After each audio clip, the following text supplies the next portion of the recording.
Guys, paano ba to? Nagayuma yata ako. The curse is real and we are the victims. Once again, we are returning to the island to experience its magic. For this travel diary, join me again to discover another side of paradise and taste the island's new flavors. So buckle up because we are going back to Siargao. But I don't think I've got the energy to move, and I go back to my dreams again. But I shouldn't be sleeping when it's still now and I'm stuck in my bed. Still now and I'm stuck in my head, 'cause I've been stressing out all on my own when I should make my way out. My home is still now, gotta open my eyes. Still now, can't be wasting my time just thinking. Hey guys, welcome to another adventure. For this journey, we're flying with Cebu Pacific and the flight takes 2.5 hours from Manila to Siargao. I noticed some positive changes at the Manila International Airport. It's less crowded and much more organized. By the way, upon arriving at Siargao Airport, we paid 20 pesos for the environmental fee. It would only take around 30 minutes to get to the town proper. And there are vans waiting outside the airport, which is so convenient. You just have to pay 300 pesos per head.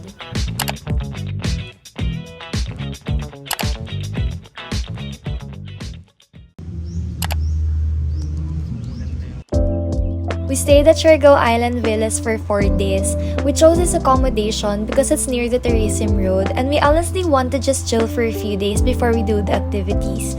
This is the perfect spot because it's beachfront and it has a swimming pool.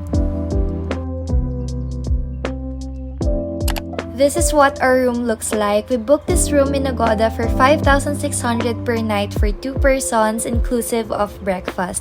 It's a pretty spacious room with a king-sized bed and a single bed with a view of other villas. There's also a mini bar on the corner, a mini fridge, and a safe. This is a work-friendly hotel because they have one of the fastest and most reliable Wi-Fi.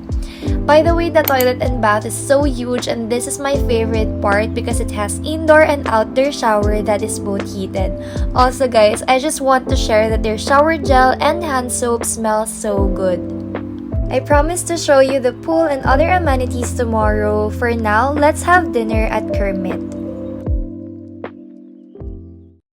Once again, Kermit is our first choice for dinner. They are known for pizza and other Italian cuisine. Aside from their lava cake, which is the reason why I came back by the way, I highly recommend the ravioli alla tortufata, which is their version of truffle pasta. Also, the chicken kebab is juicier and much savory compared to before.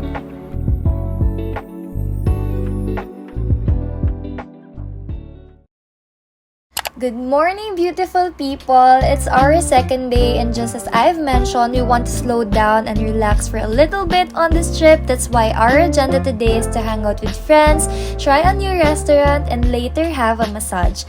This is what's good in Siargao. It's either you do nothing or do every tourist activities. But for this adventure, you will see the best of both worlds, so make sure to stay tuned. Good morning, Chili!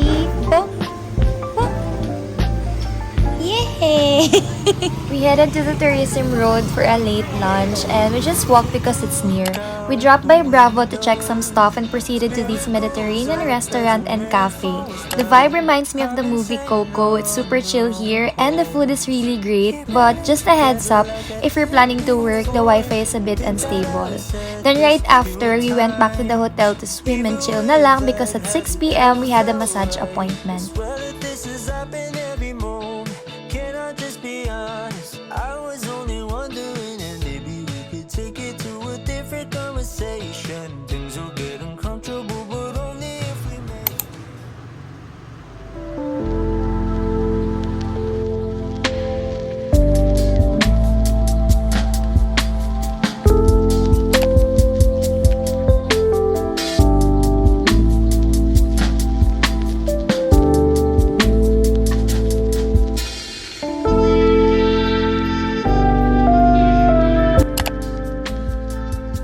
choose La Cusina for dinner. The menu here is almost similar to Kermit's, but the food presentation is much better. I have mixed feelings about their food, and I personally think there's nothing special. Otherwise, it's okay for its price.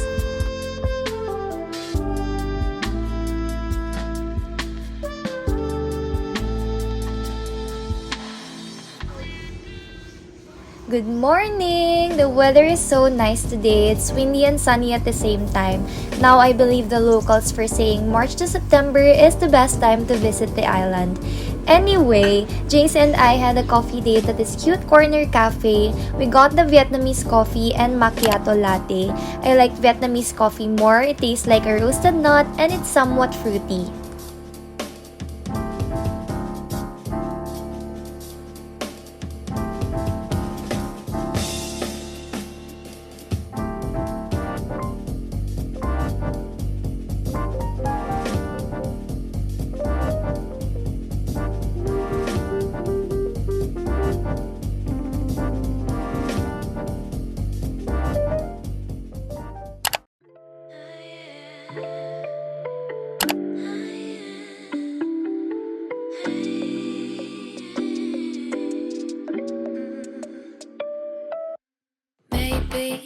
I've been going nowhere lately. It's time to start all over and go for it. 'Cause they don't even know me yet. But that's something I don't regret. Every night I close my eyes and see only live into dreams, baby. What can I do when a million things are running through? Million things I can't undo. I just sleepwalk, I just sleep talk. OMG, guys, ceviche for dinner. This is something you shouldn't miss because every dish is a burst of refreshing flavors. The only difference between cev and kinilaw is the sauce.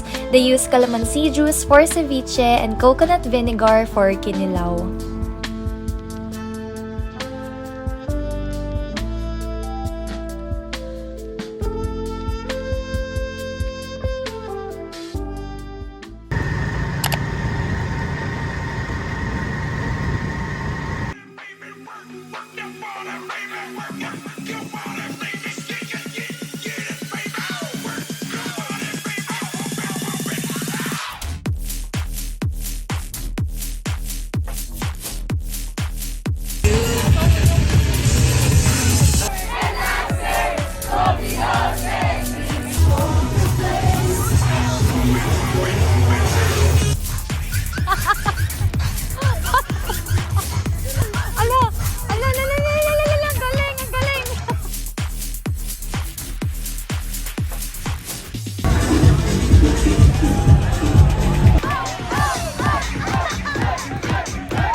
Guys, it's time to leave our villa. I'm so sad, but I'm so happy at the same time because I was able to stay here for 4 days and I will definitely come back here. The service is really good. That's why I highly recommend to stay at Siargao Island Villas.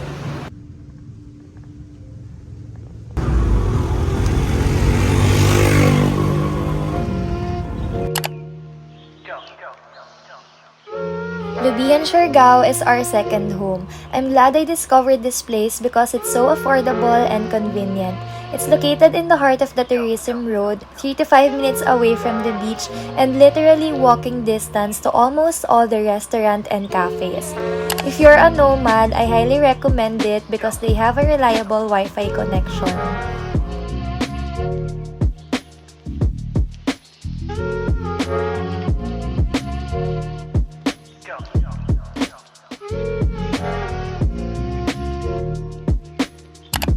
We also dropped our laundry at Lava Lounge after we settled at Lubihan. I love how organized they are with handling our clothes. Everything came back completely without any damage.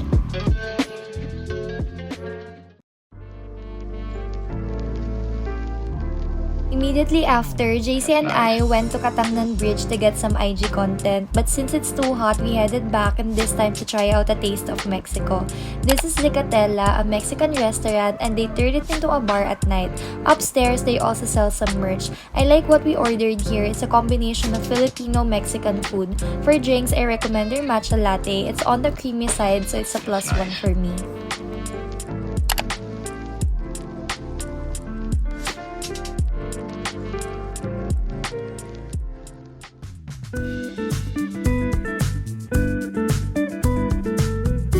Okay, I low-key want to gatekeep this place, but it's too pretty not to share. This is Lamari Boutique Hotel. You can dip and dine for as low as 500 pesos. We went here twice to spend the afternoon. I like their choice of music. It's so relaxing. The food are all amazing, and the pool water doesn't reek of chlorine.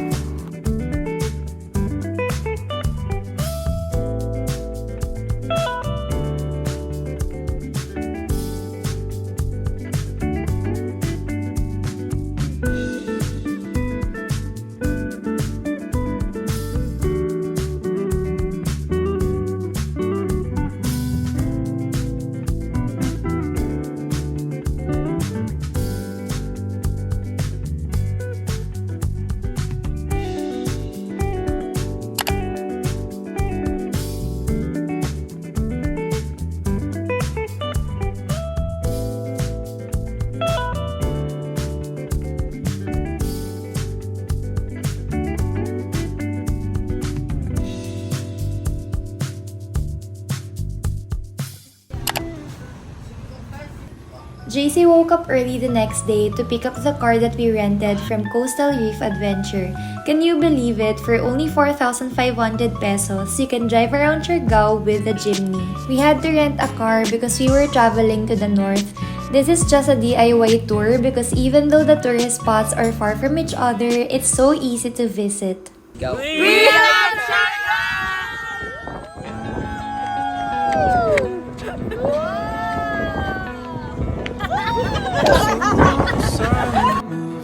Our first stop was the Coconut View Deck. We've tried it all before, but we were still amazed by the beauty of this place, especially now that the coconut trees are healthier. The human drone is free, by the way, but be generous enough to tip the locals.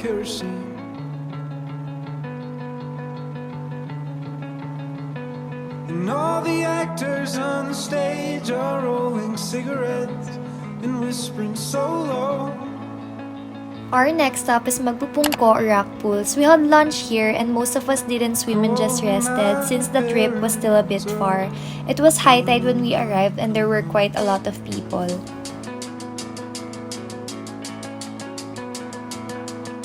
So long silent movies to waking early, staying late.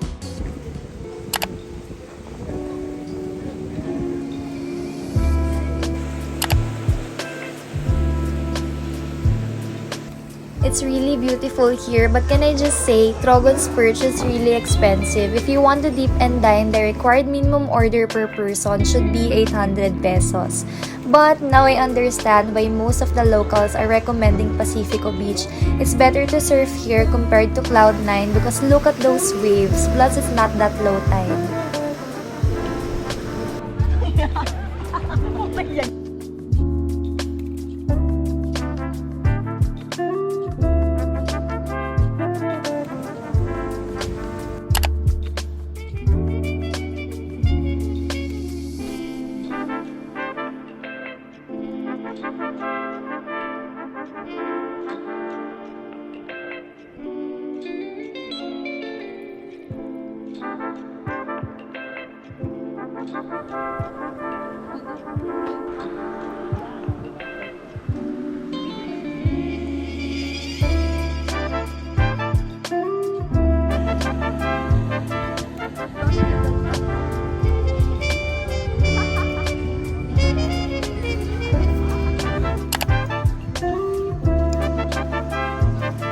The sun had set already when we arrived at our last destination, but it's the perfect moment because look how pretty the sky and the sea are. Alegria, you are so beautiful. It's not crowded here, probably because it's far from the tourism proper. It's worth the drive. We stayed here for an hour or so, and the time we spent here was therapeutic and healing.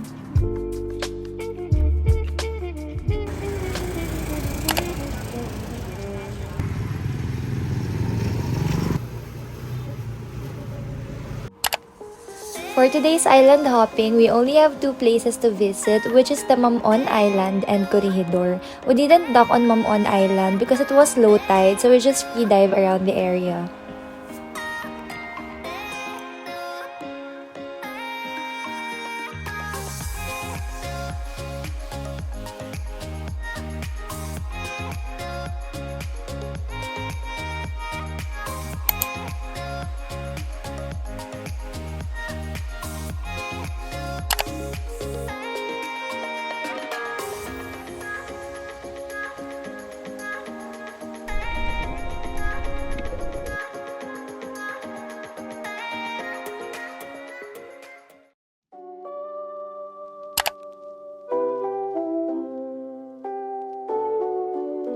Corregidor, also known as Kulayan Island, has become famous on social media for being the Little Batanes of Siargao. It is a 45-minute boat journey from General Luna. To reach the peak, you need to do a small hike that takes around 20 to 30 minutes.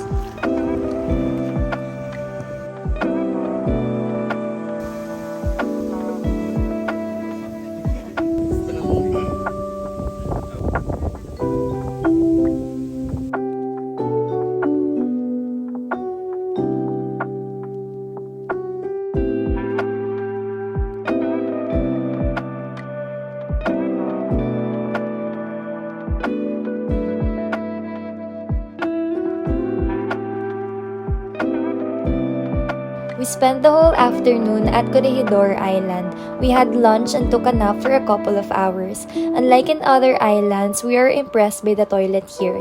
It is clean with a bidet and soap. You just have to pay 15 pesos for the maintenance. It's worth it.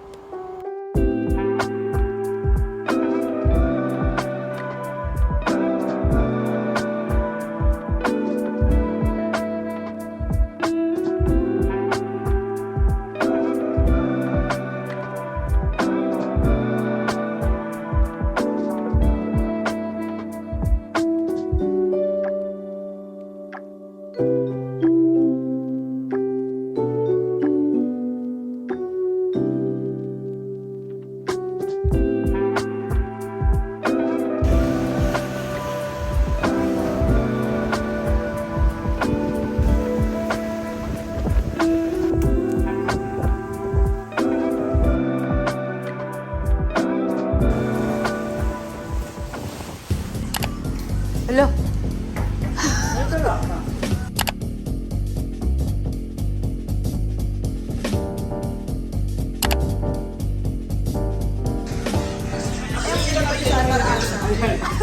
Wala pang headset. Ayan. Ay!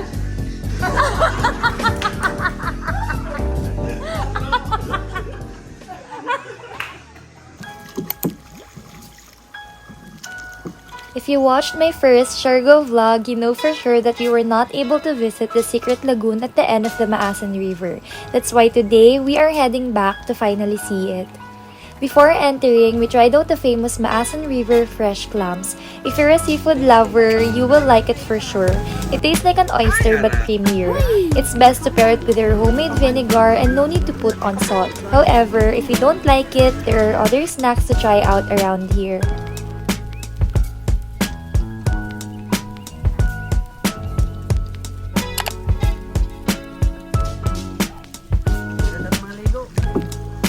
I enjoyed what I saw while on the boat. It's like being in the jungle.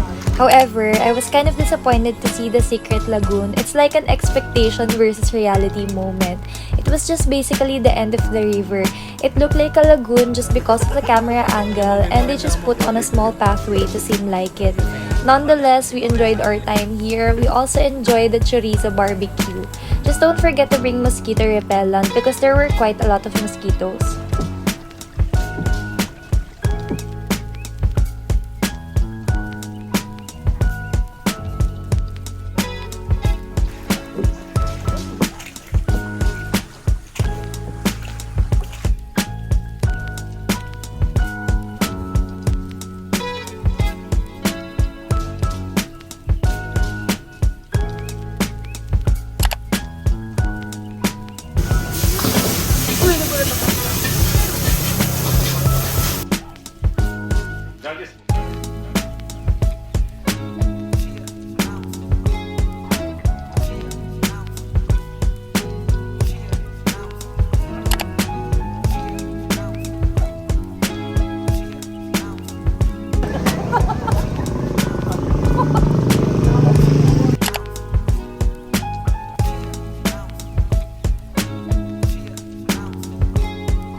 Today is our last full day, so we made the most out of it.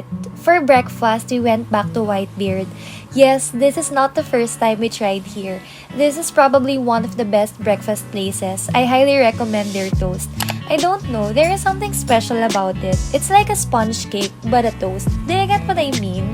Basta it's so fluffy and the flavor is well balanced. They also got the creamiest Spanish latte. By the way, I advise you to message them on Instagram to reserve a toast because it's always sold out.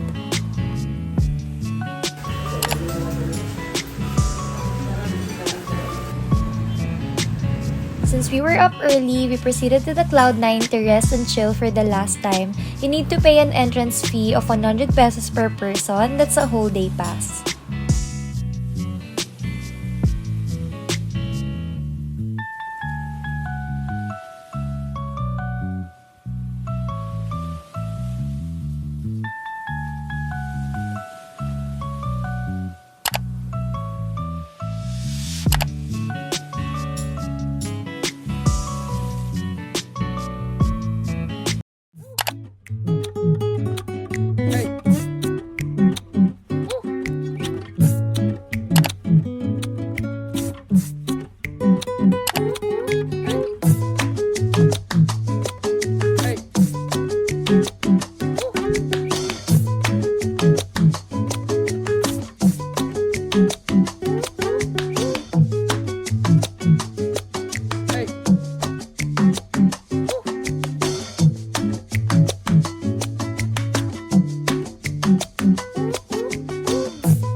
We agreed to spend the whole afternoon at the secret beach.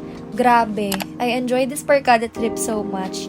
Some things didn't go as planned, but those imperfect moments made this trip more memorable. Fuck, behind the scene.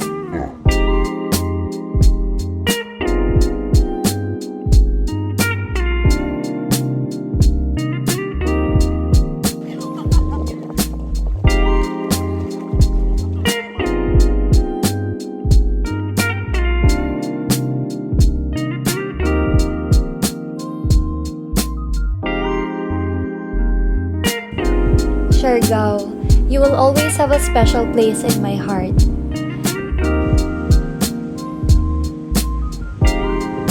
That's it for this vlog. See you on my next adventure. Salamat Karadjaw!